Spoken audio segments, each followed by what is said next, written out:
Tadi aku bertemu lagi dengan Milan and the gang. Ada orang pun nak gerak sekali ke base camp pagi ni. Jadi aku ikut orang lah, senang kan. Ada teman lah. Perjalanan menuju ke Everest base camp dari Gorak Ship ni makan masa 3 jam. Kejap je sebenarnya. Awal-awal trek melalui pegunungan ais yang super duper cantik sekali. Aku suka sangat tau. Tapi pagi ni sejuk gila nak mampu tau. Macam aku mendaki dalam peti ais rumah aku je.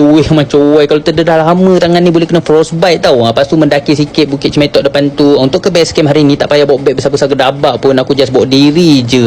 Cuma bawa beg kecil je sebenarnya. Tak lama jalan, lepas tu matahari pun sudah bangun pagi. Panas terik sesangat. Makin hitam lah aku goblok. So je aku berjalan tepi-tepi ni sebab licin sekali, 2 kali 3 kali tau. Kalau jatuh boleh gedebak sayang.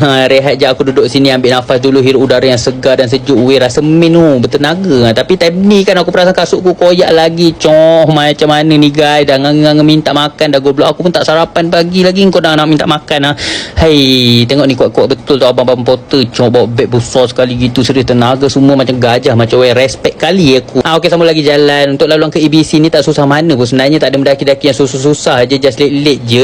Cuma banyak lalu jalan yang penuh batu-bitubi yang licin. Memang bahaya sesangat tau. Tengok ni, baru je aku cakap dah jatuh dah sarpu ni. Tengok terkoyak dah seluar ni. Macam nasib lah ada backup kat dalam ni. Kalau tidak ada benda yang keluar nanti. Terus lebih kena berhati-hati lah. Lepas ni berjalan aku memijak satu persatu batu ni. Tapi serius licin. Kasut ni tak sesuai langsung Hai, penatnya. Tengok ni, subhanallah, masya Allah, cantik dan indah sekali pemandangan di sini. Ya Allah, sumpah Nam Daniel atau gunung-gunung ais di sini sangat-sangat mengagumkan sekali. 2 kali 3 kali macam lukisan yang indah macam di syurga. Ada tak lama jalan, lepas tu akhirnya dari sini aku sudah nampak Everest Base Camp. Terharu sesangat aku. Akhirnya pendakian aku sudah mau sampai ke penghujungnya. Serius nak nangis rasanya kita sambung lagi dekat part yang seterusnya. Okey, jangan lupa untuk bantu follow saya dan tekan-tekan semuanya. Nanti kita nangis sama-sama dekat ABC. Okey, bye-bye.